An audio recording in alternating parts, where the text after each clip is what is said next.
Hello, and welcome to another video. Peppermint PCNetSpec Edition has just been released and promises everything you need and nothing you don't. I've never tried Peppermint Linux before. Naturally intrigued, I had to take the bait. This video is what happened.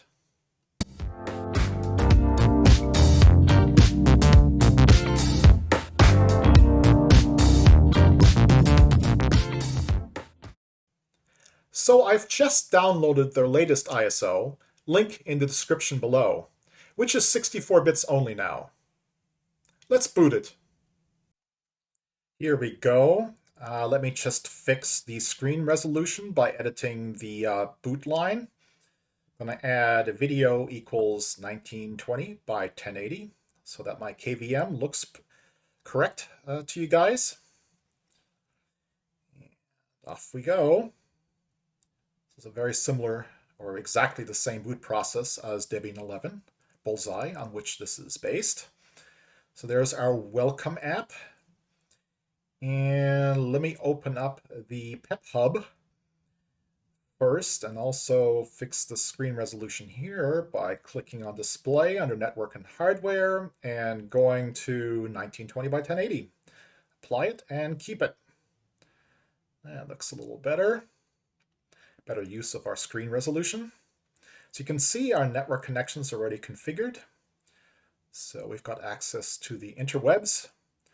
And looks like we're all set to launch the installer, which is Calamares. Looks familiar. So it's Calamares version 3.2.36. Fairly recent. So it auto-detects my time zone, which is correct. Also the keyboard, that's also correct.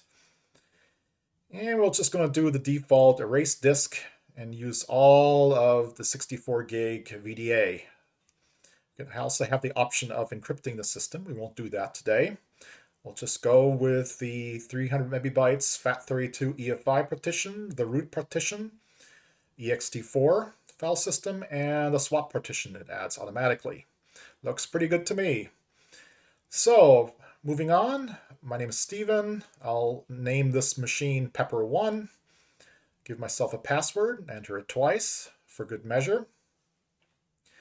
And if we click Next, we have a nice summary that Calamares provides. Looks good, so let's go ahead and install. So welcome to Peppermint. The changes to expect. Debian is the new base. It's memory of Mark PCNetSpec, who passed in January 2020. Rest in peace, Mark. Thank you for installing PeppermintOS. That's very nice. And we're almost done, and we are done. So let's restart now. Click Next. This is not working. So I have to click Done instead of Next. Okay. My pet peeve continues. All right, we've rebooted into our freshly installed system. And let's see what happens. Should be greeted with LightDM Display Manager. Let's log in. And there we go. We've got a nice XFCE desktop. Let me click on Peppermint Hub, Network and Hardware, and the display. Let's do the same thing we did before. 1920 by 1080. Let's keep that configuration. Looks good to me.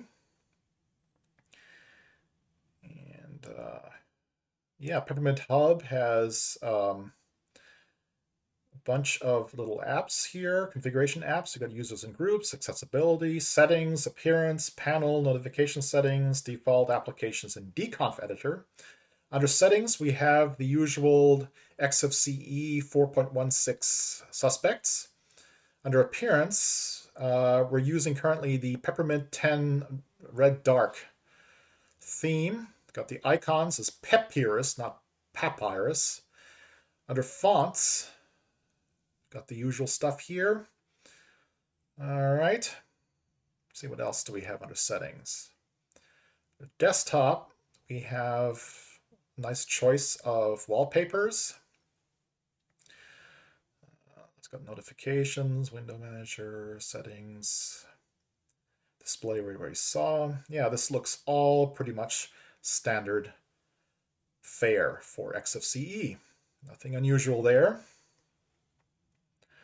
Under network and hardware, got that we've looked at already. Under system and software, we've got select packages, system information. Let's click on that, see what happens. Yeah, it launches a terminal and runs NeoFetch. All right, so you got PeppermintOS, kernel 5.10-10. These are the number of packages, XFCE 4.16, Peppermint 10 Red Dark, and Papyrus as the icon theme with a Dweta. 884 megabytes used, nothing unusual for XFCE.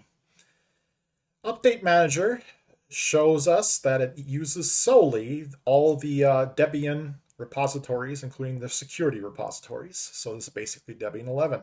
We've got also Snap Store, FlatHub, GNOME Store, and App Image Hub also available. So to use that, we'll need to install a web browser first. So let's do that. It's asking for my password. So on the left column, we have a bunch of software packages that it offers to install. And on the right side, we've got a bunch of browsers available for us to install with a click. So I'm going to select today Transmission and Firefox. The darkened items are already installed, it says. So let's install these two things, Transmission and Firefox. So it pulls those from the standard Debian 11 repositories. And it's done. So let's close that and let's go and launch the terminal.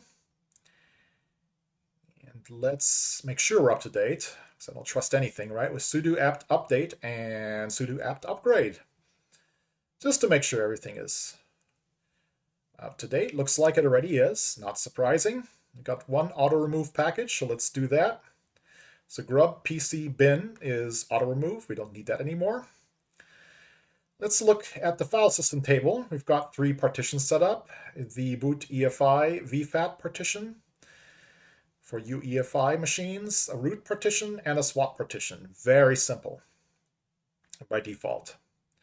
So let's clear the screen and let's take a look and see what services and processes are running with systemctl status.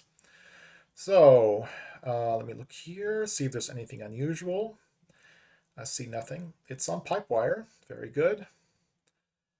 Yeah,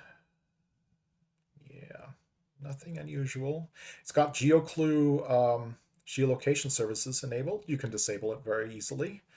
I demonstrate that in other videos sometimes. And we've also got the standard services here, including printing through cups, modem manager, network time protocol, etc., etc. So nothing unusual here.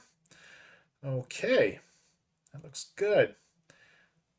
So let's log out and log back in again, since we want our menus to reflect Firefox and Transmission installations. So that's done. Before we do that, though, let's launch the Synaptic Package Manager. Let's see if there's anything unusual here if it's the standard Debian 11 version. It looks like it is. We've got 66,000 and change packages in the package database for Debian. Very extensive. Let's check the repository configuration quickly. It looks like these are all Bullseye and Bullseye updates and Bullseye security repositories. And also Unstable is available as well. So that's pre-configured. So you do have unstable packages available. Okay.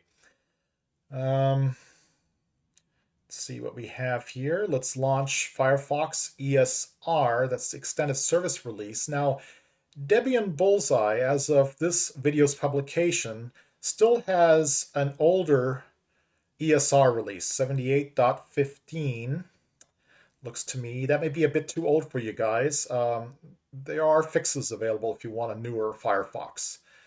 But just keep that in mind that the default ESR release may be a bit old for security purposes.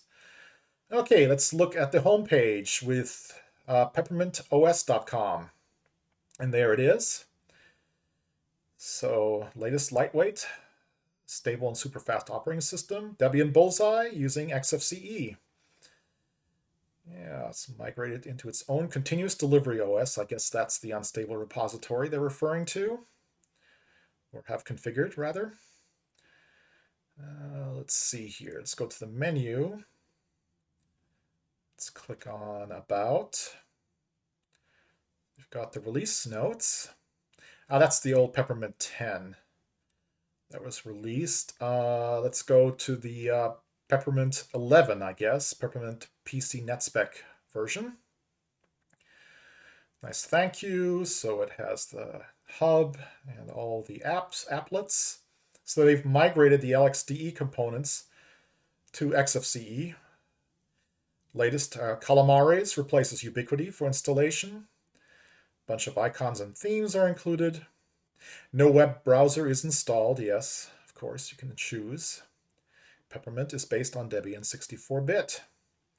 So I guess 32-bit is no more. It's been retired. So keep that in mind if you've got 32-bit hardware. That's basically the release notes. Let's make this full screen here so we've got a better menu system here. So that's the blog, release notes. So you've got some more videos from other creators as well, I suppose. Yeah, you can shop for their t-shirts and polo shirts here, and also can donate via multiple methods. So if you want to support open source projects like PeppermintOS, I strongly encourage you to consider donating. So this is where you get the information to do such thing. Got the user's guide here, downloading, installing, intro to the desktop. Important value add is site-specific browsers. So they give you a nice intro here in the documentation.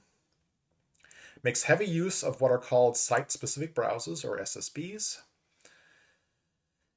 And they provide the ICE application, which we'll be doing a quick tour of in a moment.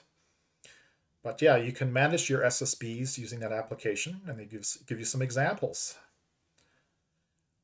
Yeah, very nice. So that's a definite value add on top of Debian 11. They've also got a healthy, active forum that you can ask questions, should you have any, or learn about PeppermintOS, some more things that are definitely not covered in this video, because I want to keep this one quick and brief. But yeah, strongly encourage you to visit the forums. So, under Peppermint Extras, they offer also a whole bunch of additional themes. Look at all those themes. Arc themes, Peppermint themes, a whole bunch of others here. Very nice. Yeah. And some icon themes here. We've got DMZ, Peppermix, Ubuntu, Elementary, Numix,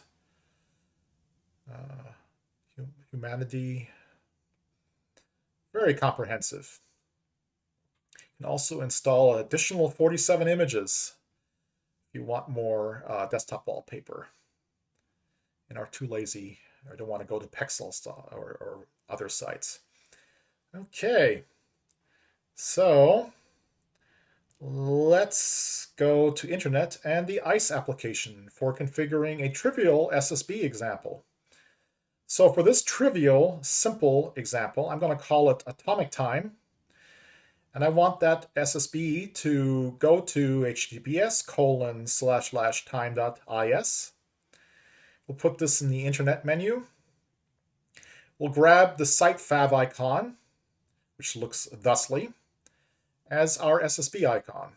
We'll click Apply. A little warning there, we'll just ignore. Close this.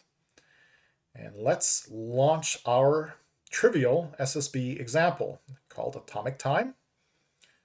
See, and that's how easy it is to create a SSB app, browser-based app. As you can see, because NTP is running, our time is exact. So there we go. That looks like it works. So here is the menu of all the applications they have pre-installed. Nothing much more in addition to a standard Debian 11 Bullseye XFCE install. A whole bunch of very nice stuff that are well themed and makes for a very polished experience. PeppermintOS, with their latest release, provides a clean Calamares-driven installation of Debian 11 Bullseye XFCE edition with very useful add-ons like site-specific browsers and a bunch of themes, icons, and wallpapers. Very beginner-friendly indeed, while not irritating the more experienced users. A healthy balance in a Linux distro is a definite plus. I really like PeppermintOS in its current form, and I hope you do too. Please support this channel by smashing that like button and subscribe so you won't miss new videos. See you next time.